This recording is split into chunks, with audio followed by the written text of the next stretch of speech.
Here I have a video. Now I will set this video as my wallpaper. First of all, go to your App Store. In your App Store, search for Video to Live Photo and install this free app in your iPhone. Once the app installed, turn off your internet connection. Then open the app. Here tap on Video and Live Photo. Now we have to convert the video into live photo. So from your library, select the video and tap on Next.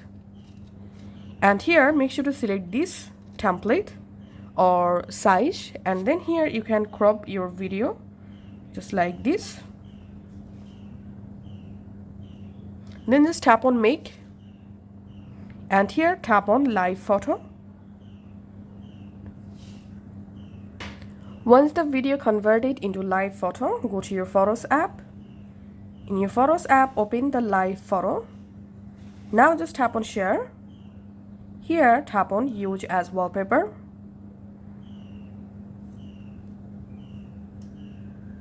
Enable motion option. Tap on Add. Now let's go to our lock screen. And as you can see, I successfully added my video as my wallpaper.